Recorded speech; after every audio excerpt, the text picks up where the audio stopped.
Hi hello అండి, ఎలా ఉన్నారు? అందరూ బాగున్నారా? నమస్తే అండి, welcome to real life talks. చూడండి ఎంత బాగుందంటే ఈ కర్రీ చపాతీలోకైనా సరే బాగుంటుంది, రైస్లోకైనా సరే బాగుంటుంది, ఏ కాంబినేషన్లోకైనా సరే బాగుంటుంది. ఒక్కసారి మీ ఇంటి దగ్గర ఈ ప్రాసెస్లో చేసుకొని చూడండి, ఇంకా ఈ ప్రాసెస్లోనే చేసుకుంటాను అంటారు మీరు. అంత బాగా నచ్చుతుంది ఈ కర్రీ మీకు. అదేనండి మన వెజిటబుల్స్లో కింగ్ వంకాయ కర్రీ, గుత్తి వంకాయ మసాలా కర్రీ. గుత్తి వంకాయ మసాలా కర్రీ చాలామంది చాలా విధాలుగా వండుతూ ఉంటారు. నేను వండే ప్రాసెస్లో మీకు చూపిస్తాను నా ప్రాసెస్ ఏంటో. ఇగోండి, మీరు ఒక బౌల్ పెట్టుకున్నా సరే పర్వాలేదు, లేకపోతే ఒక గరిటెతోనైనా. నేనైతే ఉజ్జాయింపుగా వేసేస్తున్నాను. ఆ గరిటె తీసుకున్నాను కదండి, ఆ గరిటె నిండా నువ్వులు వేసుకున్నాను. నువ్వులు వేసుకొని స్టవ్ ఆన్ చేసుకొని బాగా ఎర్రగా వచ్చేంత వరకు వేయించుకోవాలండి. ఇగోండి, నువ్వులు బాగా వేగిపోయాయి, ఇంకో ఎర్రగా వచ్చేసాయి, తీసేసుకున్నాను. చిటపటమంటాయండి ఈ నువ్వులు. అలాగా చిటపటమన్నాక ఆవాల్లాగా ఈ నువ్వులు కూడా చిటపటమంటాయి. అప్పుడు తీసేసుకుంటే మనం ఒక ప్లేట్లో వేసేసుకుంటే సరిపోతుంది. ఇప్పుడు ఇందాక ఏ గరిటెతో అయితే నువ్వులు తీసుకున్నామో సేమ్ అదే గరిటెతో పల్లీలు కూడా తీసుకోండి. మీరు ఏదైనా చిన్న బౌల్ ఉంటే ఆ చిన్న బౌలు మీరు కొలతగా పెట్టుకొని అదొక బౌలు ఇదొక బౌలు వేసుకోండి. నా దగ్గర అంత చిన్న బౌల్స్ ఏమీ లేవని చెప్పేసి నేను ఆ గరిటె వాడుకున్నాను.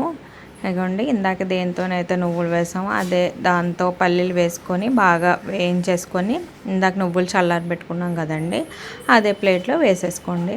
ఇప్పుడు ఒక ఎండు కొబ్బరి చిప్ప తీసుకొని అందులో సగంలో సగం అండి, సగంలో సగం చేశాక ఇగోండి నేను చూపిస్తాను చూడండి. ఆ ముక్క అయితే సరిపోద్దండి, ఎక్కువ తీసుకోవాల్సిన అవసరం అయితే లేదు. ఎందుకంటే ఎండు కొబ్బరి అనేది మనకి ఎంత లేదన్నా సరే నూనె వాసన వస్తుందండి, కొబ్బరి నూనె వాసన.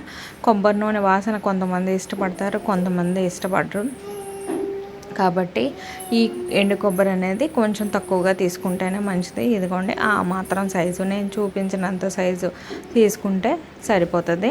దాన్ని చిన్న చిన్న ముక్కలుగా కట్ చేసేసుకొని వేసేసుకోండి. ఎండు కొబ్బరి ఎక్కువ వేసుకున్నారు అంటే కనుక కర్రీ అంతా కూడా కొబ్బరి నూనె వాసన వచ్చేస్తుందండి. కాబట్టి కొంచెం తక్కువగా తీసుకుంటే కనుక ఆ నువ్వులు ఆ పల్లీలు ఫ్లేవర్ డామినేట్ చేసి ఈ ఎండు కొబ్బరి ఫ్లేవర్ అనేది కొంచెం తగ్గిస్తుంది. కాబట్టి అవి కొంచెం ఎక్కువ తీసుకొని ఎండు కొబ్బరి మాత్రం నేను చూపించినంత ముక్క తీసుకుంటే మాత్రం సరిపోద్దండి, ఎక్కువ తీసుకోవాల్సిన అవసరం లేదు. ఇగోండి, చిన్న చిన్న ముక్కలుగా కట్ చేసేసుకొని అందులో వేసేసుకున్నాను. ఒకవేళ మీరు పచ్చి కొబ్బరి వేసుకుంటానన్నా సరే ఆ ప్లేస్లో మీరు పచ్చి కొబ్బరి కూడా వేసుకోవచ్చండి. ఇగోండి, నేను చిన్న మసాలా ఫ్లేవర్ రావడానికి 1 ఇంచు చెక్క వేసుకుంటున్నాను, 2 యాలకులు వేసుకుంటున్నాను, 2 లవంగాలు వేసుకుంటున్నాను. ఇప్పుడు అవి పక్కన పెట్టేయండి, చల్లారిపోతాయి. ఇప్పుడు చిన్న చిన్న వంకాయలు తీసుకొని, చిన్న సైజు వంకాయలు అయితే దీనికి బాగుంటుందండి కూరకి. పెద్ద వంకాయలు అయితే పెద్ద ఏమీ బాగోదు, అవి ఉడకడానికి చాలా టైం పడుతుంది. కాబట్టి చిన్న సైజులో ఉన్న వంకాయలు తెచ్చుకోండి.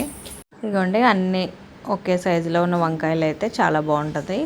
ఇదిగోండి, మొత్తం అన్నీ కోసేసుకొని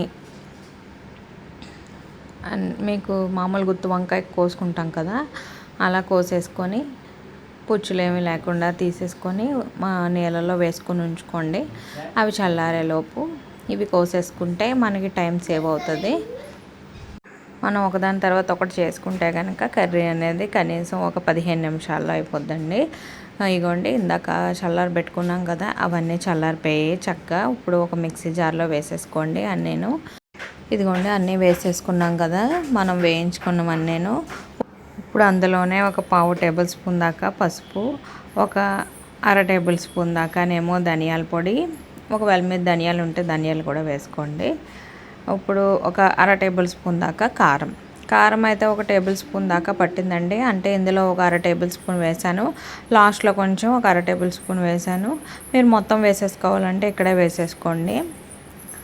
1 టేబుల్ స్పూన్ దాకా ఉప్పు,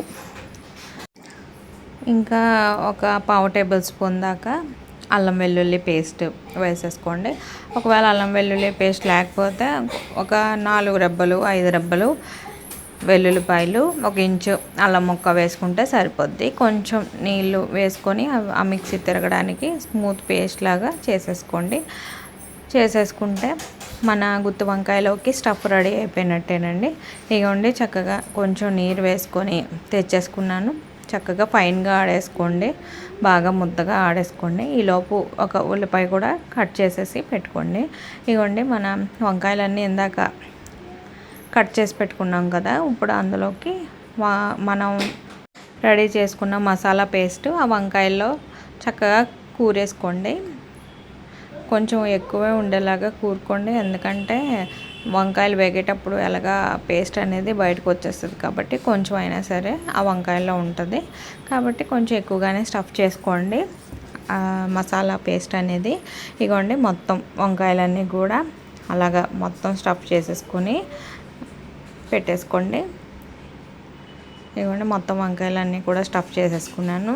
ఇప్పుడు ఒక కళాయి పెట్టుకొని కళాయిలో ఒక 5-6 టేబుల్ స్పూన్ల దాకా ఆయిల్ అనేది వేసుకోండి. కొంచెం ఆయిల్ అనేది కొంచెం ఎక్కువే పడుతుందండి, కొంచెం 4-5 టేబుల్ స్పూన్ల దాకా వేసుకోండి ఆయిల్. ఇప్పుడు మనం కట్ చేసి పెట్టుకున్నాం కదా ఒక పెద్ద సైజు ఉల్లిపాయ, ఆ ఉల్లిపాయ కూడా ఆ నూనెలో వేసేసుకోండి. ఒక్కసారి అటు ఇటు వేయించేసుకున్న తర్వాత మనం ఇందాక స్టఫ్ చేసుకొని పెట్టుకున్నాం కదా వంకాయలు, అది ఒక్కొక్కటి తీసుకొని వేగుతున్న ఉల్లిపాయల్లో వేసేసుకోండి. ఇప్పుడు ఒకసారి అటు ఇటు కలిపేసి ఆ నూనె అంతా ఆ వంకాయలు పట్టేలాగా ఒకసారి అటు ఇటు కలిపేసి మూత పెట్టేసుకోండి. ఇవి ఒక 5 మినిట్స్ దాకా మగ్గితే కనుక వంకాయలు అనేది సాఫ్ట్ అయిపోతాయి. ఇదిగోండి చూడండి వంకాయలు కొంచెం టర్న్ అవుట్ అవుతున్నాయి కదా, పర్పుల్ కలర్లో నుంచి బ్రౌన్ కలర్లోకి వస్తూ ఉంటాయి. ఇవి ఇంకా కూడా మగ్గాలండి.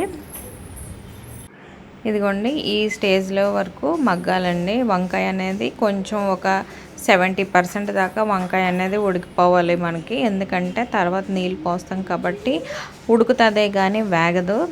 కాబట్టి మనం 70% దాకా ముందే ఆయిల్లో వేయించేసుకోవాలి. ఇంకోండి అంత దాకా వేగింది కదా, ఇప్పుడు ఈ స్టేజ్లో ఇందాక మనం మసాలా పేస్ట్ రెడీ చేసి పెట్టుకున్నాం కదండి, అందులో మిగిలిపోయింది కూడా అందులో ఆ కర్రీలో వేసేసుకొని తగినంత నీళ్ళు పోసుకొని ఒకసారి అటు ఇటు కలిపేసుకోండి. ఇప్పుడు ఒక పెద్ద సైజు టమాటా కూడా తీసుకోండి, పులుపు కోసం నీళ్ళు వేసుకున్నాం కదా అందులో వేసేసుకోండి.